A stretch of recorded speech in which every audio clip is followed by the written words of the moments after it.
اسلام نے تو کہا پڑھو، پڑھو اور عالم بنو، پڑھو اور مفسر بنو، پڑھو اور ڈاکٹر بنو، پڑھو اور انجینئر بنو، پڑھو اور آگے بڑھو، پڑھو اور سائنسدان بنو، پڑھو اور کاریگر بنو، پڑھو، آگے بڑھتے ہی چلے جاؤ، پڑھتے ہی چلے جاؤ۔ اسلام کا تو پہلا حکم ہی پڑھنے کا۔ مسلمانوں نے اقرا پہ عمل چھوڑا، اس حکم سے روگردانی کی۔ یہودیوں نے اقرا کو لے لیا، عیسائیوں نے اقرا کو لے لیا، بدھوؤں نے اقرا کو لے لیا، روسیوں نے اقرا کو لے لیا، چینیوں نے اقرا کو لے لیا۔ اللہ کی قسم انہوں نے قرآن کے حکم پر عمل کیا، وہ ہم سے آگے بڑھ گئے قرآن کا حکم لے کر۔ اگر ہم پڑھنے والے ہوتے تو ہم آگے ہوتے، ہم اس آرڈر کو ماننے والے ہوتے تو ہم آگے ہوتے، ہم اللہ کے اس حکم پر چلنے والے ہوتے، آج چاند اور ستاروں پر کمندیں ڈالنے والے ہم ہوتے۔ ہم بدھو کے بدھو رہے، ان پڑھ رہ کر، جاہل کے جاہل رہے، رسم و رواجوں پہ عمل کر کے۔ قرآن کا پہلا آرڈر ہی اسلام نے دیا تھا، پڑھو اور آگے بڑھو۔ اسلام تو جدید نظام کا نام ہے۔ اسلام میرے بھائیوں یہ ماڈرن ہے اسلام، جس نے پڑھنے کا حکم دیا تمہیں۔ اقرا بسم ربک الذی خلق، پڑھو اور اپنے رب کے نام سے پڑھو۔ ڈاکٹر بھی ہونا چاہیے، پڑھ کے ڈاکٹر بننا چاہیے، لیکن مسلمان ہونا چاہیے۔ پڑھ کے سائنسدان بننا چاہیے، لیکن پہلے مسلمان ہونا چاہیے۔ پڑھ کے انجینئر بننا چاہیے، لیکن رب کے نام سے پہلے مسلمان ہونا چاہیے۔ بسم ربک الذی خلق، رب کے نام سے پڑھ اور آگے بڑھ۔ آج ڈاکٹر کو لے لو، کلمہ سیدھا نہیں آتا، نماز نہیں آتی، بسم اللہ پڑھ کے دعائی نہیں دیتا، بسم اللہ پڑھ کے انجیکشن نہیں لگاتا، جبکہ رب نے کہا ہے پڑھ اور رب کا نام لے کر آگے بڑھ۔ اللہ کا نام لے کر انجینئر بھی اللہ کا نام لے کے آگے بڑھے، سائنسدان بھی اللہ کا نام لے کے آگے بڑھے، ڈاکٹر بھی اللہ کا نام لے کے آگے بڑھے، کاریگر بھی اللہ کا نام لے کے آگے بڑھے، عالم بھی اللہ کا نام لے کے آگے بڑھے، مفسر تاریخ دان بھی اللہ کا نام لے کر آگے بڑھے، کہ رب نے پہلا حکم ہی یہ دیا ہے، پڑھو اور اپنے رب کا نام لے کر آگے بڑھو۔ اسلام تو جدید ہے بھائی۔ فرمایا جس نے ہر چیز کو پیدا کیا، آسمانوں کو پیدا کیا اور ان کی تقدیر کو پیدا کیا، سورج اور چاند کو پیدا کیا، ان کی تقدیر کو پیدا کیا، چاند ستاروں کو پیدا کیا، ان کی تقدیر کو پیدا کیا، ہواؤں فضاؤں کو پیدا کیا، ان کی تقدیر کو بھی پیدا کیا، اور پہاڑوں کو صحراؤں کو پیدا کیا، ان کی تقدیر کو بھی پیدا کیا۔ اللہ پاک نے جن و ملائک کو پیدا کیا، ان کی تقدیر کو بھی پیدا کیا، چرند اور پرند کو پیدا کیا، ان کی تقدیر کو بھی پیدا کیا، پھلوں پھولوں کو پیدا کیا، ان کی تقدیر کو بھی پیدا کیا، سبزیوں پھلوں اناجوں کو پیدا کیا، ان کی تقدیر کو بھی پیدا کیا۔ اللہ پاک فرماتے ہیں اقرأ بسم ربک الذی خلق، پڑھ آگے بڑھ اپنا رب کا نام لے کر، جس نے ہر چیز کو پیدا کیا اور اس کی تقدیر کو بنایا۔ اللہ اکبر۔ پھر فرمایا خلق الانسان من علق، انسان کو پیدا کیا جمے ہوئے خون کے لوتھڑے سے۔ ہر چیز کو پیدا کیا اور تقدیر بنائی، انسان کو پیدا کیا تو جمے ہوئے خون سے پیدا کیا۔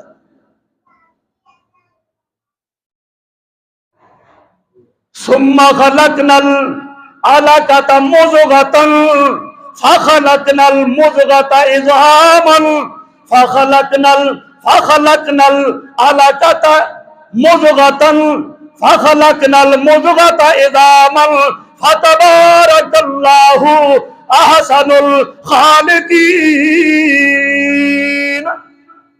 دوسرے مقام پہ اللہ فرماتے ہیں ہم نے انسان کو پہلے ایک نطفہ بنایا، نطفے سے پھر جمع ہوا خون بنایا، جمے ہوئے خون سے پھر بوٹڑی بنائی، بوٹڑی کے اندر ہم نے ہڈیوں کا ڈھانچہ بنایا، اور اس کے بعد ہم نے اس کے اندر اپنی روح پھونکی۔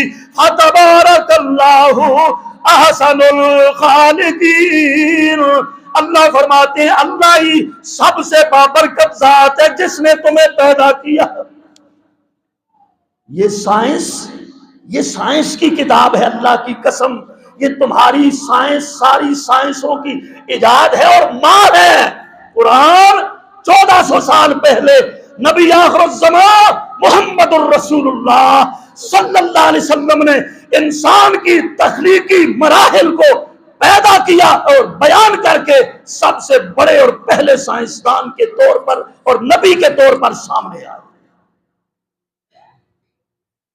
تمہاری سائنس تو آج بارز وجود میں آئی، پیغمبر نے وحی کی اللہ اکبر روشنی میں انسانی پیدائش کے مراحل کو 1400 سال پہلے بیان کر دیا۔ خلق الانسان من علق، اللہ اکبر۔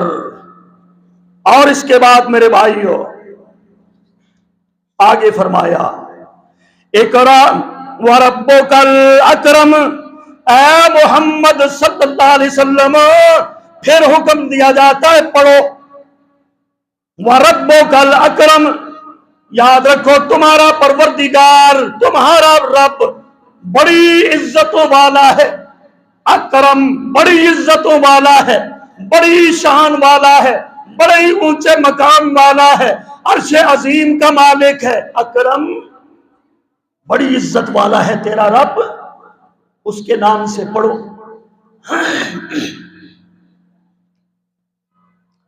فرمایا الذی علم بالقلم، پڑھو اپنے رب کے نام سے جس نے، وہ پروردگار عزتوں والا جس نے تمہیں تعلیم دی ہے قلم کے ساتھ۔ الذی علم بالقلم، اللہ اکبر۔ آج یہ قلم جو اسلام نے، قرآن نے مسلمان کے ہاتھ میں جو قلم دیا تھا، آج وہ قلم غیروں نے ہم سے چھین لیا۔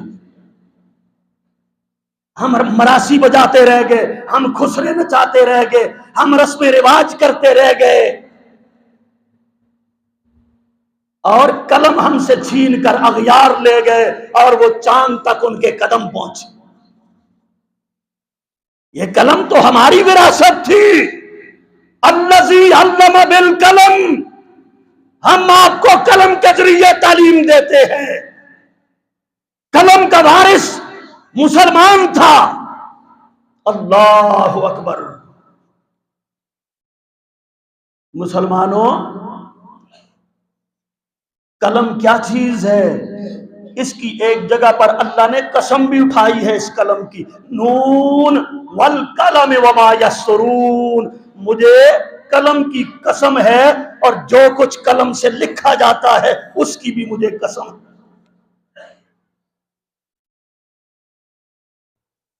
فرمایا اللہ کے پاک نبی صلی اللہ علیہ وسلم نے، صحیح حدیث کے اندر موجود ہے، فرمایا اول ما خلق اللہ القلم، اول ما خلق اللہ القلم، اللہ پاک نے ہر چیز کے پیدا کرنے سے پہلے قلم کو پیدا کیا۔ ہر چیز کے پیدا کرنے سے پہلے کس کو پیدا کیا؟ قلم کو۔ ہر چیز کی پیدائش سے پہلے قلم کو پیدا کیا اور پھر اس کو حکم دیا اکتب، ہے قلم لکھو۔ قلم نے جواب دیا اللہ میں کیا لکھوں؟ اللہ نے حکم دیا اے میری قلم لکھو، ہر چیز کی تقدیر اور فیصلہ لکھ دو۔ فَكَتَبَ مَا يَكُونُ إِلَى يَوْمِ الْقِيَامَةِ، قلم نے ہر چیز کی تقدیر کو قیامت تک کے لیے لکھ دیا۔ قلم نے قیامت تک کے لیے ہر چیز کی تقدیر کو کیا کیا؟ لکھ دیا لوح محفوظ. تقدیر لکھی گئی، آسمان و زمینوں کی تقدیر بھی لکھ دی گئی، سورج اور چاند کی تقدیر بھی لکھ دی گئی، اور جناب ستاروں کی تقدیر بھی لکھ دی گئی، ہواؤں فضاؤں کی تقدیر لکھی گئی، پہاڑوں کی زمینوں کی تقدیر بھی لکھ دی گئی، چرند اور پرند کی تقدیریں بھی لکھ دی گئی، ملائک اور جن اور انسانوں کی تقدیریں بھی لکھ دی گئی، پھلوں پھولوں باغات کی تقدیریں بھی لکھ دی گئی، کائنات کے ذرے ذرے کی تقدیر بھی لکھ دی گئی، پتے پتے کی، پانی کے ایک ایک قطرے کی تقدیر بھی لکھ دی گئی. قیامت تک آنے والے ہر واقعے، ہر حادثے، ہر واقعے کی تقدیر اللہ نے پہلے لکھ دی. کس کو حکم دیا؟ قلم کو حکم دیا، قلم کو لکھ. اللہ نے ہر چیز سے پہلے کس کو پیدا کیا؟ قلم کو پیدا کیا. اس لیے فرمایا کہ اے لوگو الذی علم بالقلم، تمہارا رب وہ ذات ہے جس نے تمہیں تعلیم دی ہے قلم کے ذریعے. اعلیٰ ترین تعلیم کا آغاز ہوتا ہی قلم کے ساتھ ہے. اور مفسرین کرام لکھتے ہیں اگر قلم نہ ہوتا انسان کی زندگی نامکمل ہوتی، اور اگر قلم نہ ہوتا تو بہت سارے علوم دنیا سے مٹ جاتے، ضائع ہو جاتے. اللہ اکبر. میرے بھائیوں، قلم کے ذریعے اللہ پاک نے ہر علم کی حفاظت فرمائی ہے. قلم کے ذریعے، قلم کے ذریعے قرآن کو لکھا گیا، قلم کے ذریعے تفسیروں کو لکھا گیا، قلم کے ذریعے حدیثوں کو لکھا گیا، قلم کے ذریعے سیرت کو لکھا گیا، قلم کے ذریعے تاریخ کو لکھا گیا، قلم کے ذریعے انگلش کو لکھا گیا، میتھ کو لکھا گیا، انجینئرنگ کو لکھا گیا، ڈاکٹریٹ کو لکھا گیا، سارے علوم کو لکھا گیا. کالجوں میں قلم، یونیورسٹیوں میں قلم، سکولوں میں قلم. ابتدا ہوتی ہے بچے کے لکھنے میں، ہاتھ میں قلم. الذی علم بالقلم، اللہ کہتے ہیں تیری ابتدا ہی ہم نے قلم سے کی. قلم کو ہم نے پیدا کیا، قلم ہم نے تمہارے ہاتھ میں دی انسانوں. اور جتنی بھی یہ آج جدید صورتیں ہیں میرے بھائیوں، پرنٹنگ بھی قلم کی ہی ایک صورت ہے، اور یہ جتنا کمپیوٹر ہیں یہ بھی قلم ہی کی ایک صورت ہے، یہ جتنے نیٹ ورک موبائل ہیں یہ بھی قلم ہی کی ایک صورت ہے، اور جتنی بھی جدت ہے دنیا میں اللہ کی قسم یہ بھی قلم ہی کی ایک صورت ہے. الذی علم بالقلم، انسان تجھے ہم نے تعلیم دی اس قلم کے ذریعے. اور یہ پڑھنے کا حکم اور قلم کا آنا، اللہ کی قسم یہ قرآن نے حکم دیا ہے. اس قرآن کے آنے کے بعد دنیا آگے بڑھی ہے. اور یہ ایک الگ بات ہے کہ مسلمان اس میدان میں پیچھے رہے اور قلم بھی لوگ لے گئے، اور یہ پڑھنے کا حکم بھی اغیار لے گئے، اس لیے ہم سے وہ آگے چلے. پڑھنے کے حکم پر بھی انہوں نے عمل کیا، قلم بھی ہم سے چھین کر وہ لے گئے. ورنہ پہلے ان کے پاس آسمانی کتابیں پہلے موجود تھی کہ نہیں؟ توریت تو ہزاروں سال پہلے آئی تھی، پھر وہ چاند پر کیوں نہیں گیا؟ پھر اس نے گاڑی کیوں نہیں بنائی؟ انجیل ہم سے پہلے نازل ہوئی، زبوریں ہم سے پہلے اترتی رہی، پہلے دین موجود تھا ان کے پاس، یہود و نصارہ کا، عیسائیوں کا. یہ پہلی امتیں ہیں، پہلی شریعتیں تھی، پہلی کتابیں تھی. موبائل کیوں نہیں آیا؟ گاڑی کیوں نہیں آئی؟ جہاز کیوں نہیں آیا؟ کشتی بحری جہاز کیوں نہیں آئے؟ مال گاڑی کیوں نہیں آئے؟ ہوائی جہاز کیوں نہ بنے؟ اللہ کی قسم یہ ساری چیزیں ایجاد ہوئی ہے تو قرآن کے اقرا الذی علم بالقلم، قرآن کے نازل ہونے کے بعد یہ دنیا جدت کے راستے پر چلی ہے. قرآن کے اترنے کے بعد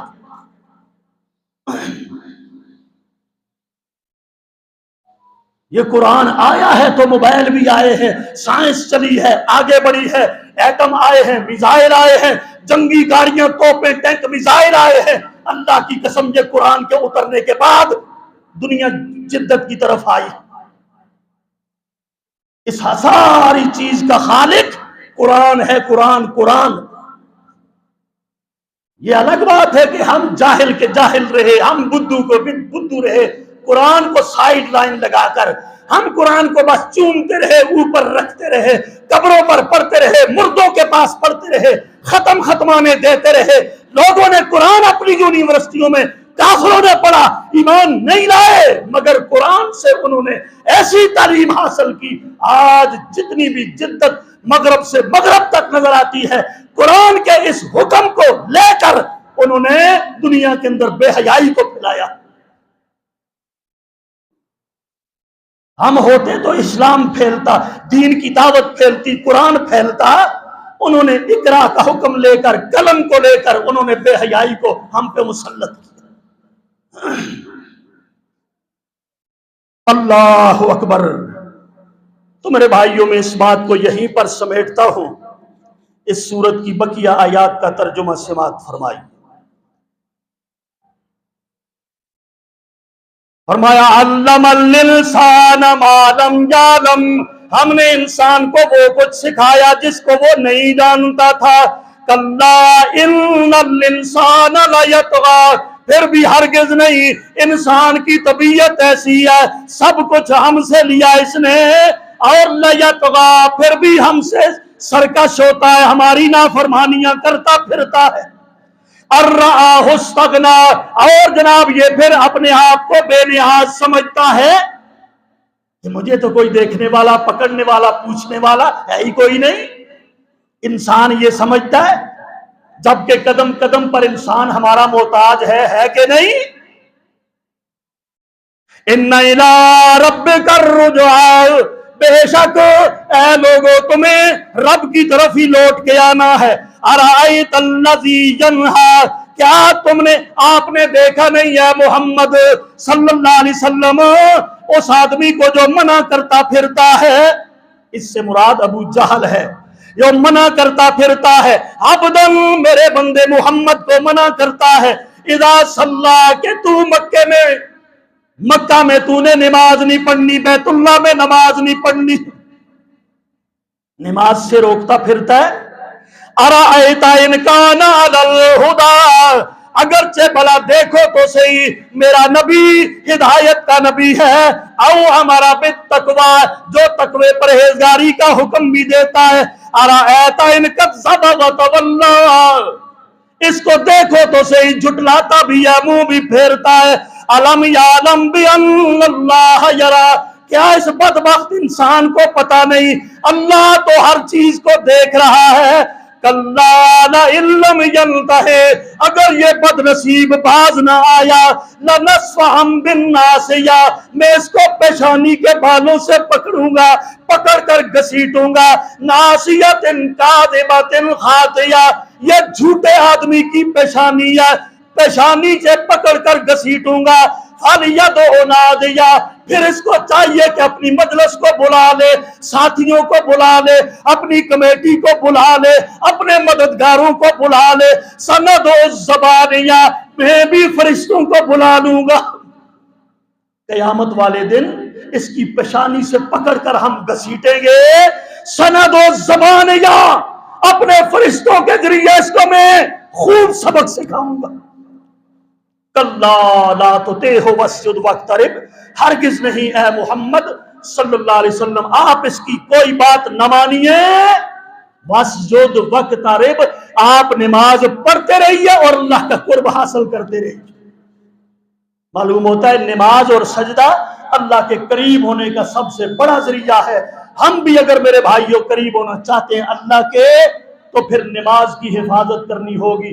جب آپ نماز پڑھیں گے، سجدے زیادہ کریں گے، اللہ کے قریب ہو جائیں گے۔ اللہ تعالیٰ مجھے اور آپ سب کو سمجھنے کی، عمل کی توفیق عطا فرمائے۔